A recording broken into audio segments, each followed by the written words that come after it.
বন্ধুরা, কেমন আছো?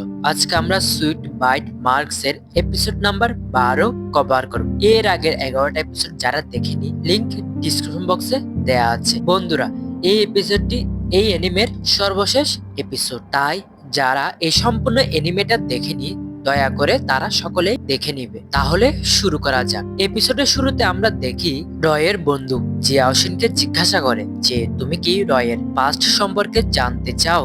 যা শুনে জিয়াওশিন অন্যমনস্ক হয়ে পড়ে এবং ভাবে যে রয়েরও পাস্ট আছে, তার মতো একজন কঠিন মনের ভ্যাম্পায়ারেরও পাস্ট থাকতে পারে, তা কখনোই সে ভাবেনি। তখনই রয়ের বন্ধু বলে যে তুমি যদি সত্যি জানতে না চাও তাহলে আমি জোর করব না, আমি একটু অন্যরকমই সবার সাথে একটু ফ্রিলি ভাবে কথা বলি।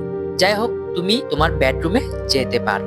এরপরে জিয়াওশিন তার বেডরুমে এসে ঘুমায়। ঘুমানো অবস্থায় জিয়াওশিন রয়ের সকল কাণ্ডগুলোর ব্যাপারে ভাবতে থাকে। আসলে জিয়াওশিন কোনো মতেই বিশ্বাস করতে পারছিল না যে প্রথম তার সাথে দেখা রয়টি আসল, নাকি এই বর্তমানে মিষ্টি সুরে কথা বলা, তার কেয়ার করা এই রয়টা আসল। তখনই তার বিছানার পাশে উপস্থিত হয় রয়। তা দেখে জিয়াওশিন রয়কে জিজ্ঞাসা করে যে তুমি কি এল্ডার্সদের মিটিং এ যাওনি? তখন তার উত্তরে রয় বলে যে গিয়েছিলাম, কিন্তু আমার আবার কিছু গুরুত্বপূর্ণ কাজের কথা মনে পড়ে যাওয়ায় আমি আবার ফিরে এসেছি। সেটি বলেই রয় জিয়াওশিনকে জড়িয়ে ধরে এবং তাদের মাঝে আবারও মিষ্টি মুহূর্ত ফুটে ওঠে। জিয়াওশিন হাসি মুখে রয়কে বলে যে তোমাকে দেখে লাগে না তুমি এল্ডার্সদের সাথে মিটিং করো, তোমাকে এখনো বাচ্চাদের মতো লাগে। তা শুনে রয় বলে যে এই প্রথমবার আমি তোমার মুখে হাসি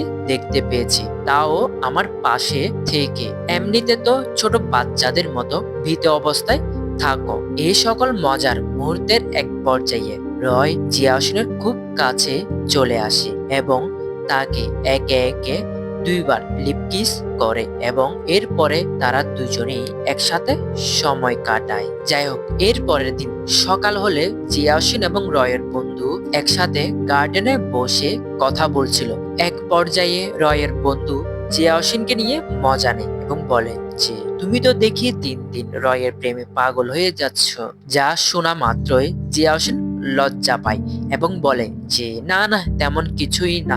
এবং জিয়াওশিন আরো বলে যে স্কুলের টাইম হয়ে গেছে, আমাকে শীঘ্রই স্কুলে যেতে হবে। অনেকদিন আমি স্কুলে যাইনি এবং স্কুলের পরীক্ষাগুলো অ্যাটেন্ড করিনি, যার ফলে আমি আমার স্কলারশিপ মিস করতে পারি। এরপরে জিয়াওশিন এবং রয়ের বন্ধু একসাথে স্কুলে যায়। তখনই জিয়াওশিন রয়ের বন্ধুকে জিজ্ঞাসা করে যে তুমি কেন আমার সাথে স্কুলে এসেছো? তখন রয়ের বন্ধু বলে যে আমাকে রয় বলেছে তোমার আশেপাশে থাকার জন্য, যাতে কেউ তোমাকে হার্ম করতে না পারে এবং তোমার নামে গসিপ করতে না পারে। তখনই পেছন থেকে দুইজন মেয়ে গসিপ করছিল যে দেখো জিয়াওশিন কখনো রয়ের সাথে কখনো রয়ের বন্ধুর সাথে ঘোরাফেরা করছে, কোনো টু টাইমিং করছে নাকি, রয়কে ফেলে দিয়ে রয়ের বন্ধুর সাথে প্রেম করার চেষ্টা করছে। তখনই রয়ের বন্ধু তার মতো করে বুঝিয়ে দেয়। এরপরে জিয়াওশিন ক্লাসরুমে গিয়ে পরীক্ষা দেওয়া শুরু করে। পরীক্ষা চলাকালীনই তার পাশে থাকা একজন মেয়ে টিচারকে ডেকে বলে যে টিচার দেখেন জিয়াওশিন নকল করছে। তখন জিয়াওশিন বলে ওঠে যে আমি কখন নকল করলাম? তখনই জিয়াওশিন দেখে যে তার টেবিলের নিচে একটি কাগজের পাতা, যা দেখে জিয়াওশিন অবাক হয়ে যায়। টিচার তখন বলে যে জিয়াওশিন, তাহলে তুমি কাগজের পাতার মাধ্যমে নকল করছো, এখনই আমি তোমাকে এক্সপেল করব। জিয়াওশিন বলে ওঠে যে না ম্যাম, এটি আমার না, আমি জানি না যে এটি কখন আমার ড্রয়ারের নিচে ছিল। টিচার বলে যে তোমাকে আর পরীক্ষা দিতে হবে না, তুমি এখনই ক্লাসরুম থেকে বের হয়ে যাও। তখনই সেখানে উপস্থিত হয় রয়।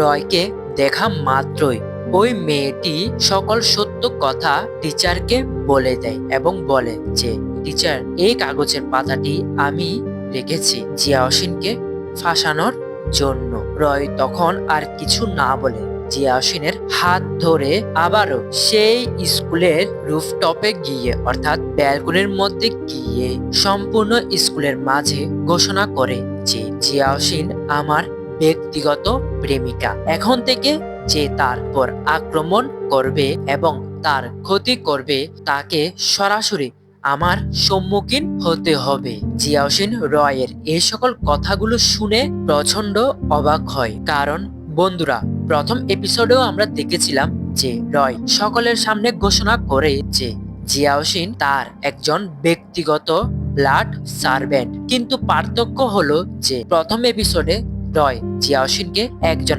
দাসীর মতো করে সকলের সামনে প্রেজেন্ট করে, কিন্তু আজকে বর্তমানে রয় জিয়াওশিনকে একজন পার্সোনাল গার্লফ্রেন্ড বা ব্যক্তিগত সম্পত্তি বা একজন ব্যক্তিগত প্রেমিক হিসেবে ঘোষণা করে, যেখানে রয়ের মধ্যে অনেক পজিটিভনেস ফুটে ওঠে এবং জিয়াওশিনের প্রতি ভালোবাসাও ফুটে ওঠে। আর রয়ের এই ঘোষণা চেয়ারম্যান ল্যাডর, মাইশা এবং ওই সিলভার ড্যাগারের সদস্য মানে কালো মাস্ক পরা ছেলেটিও শোনে।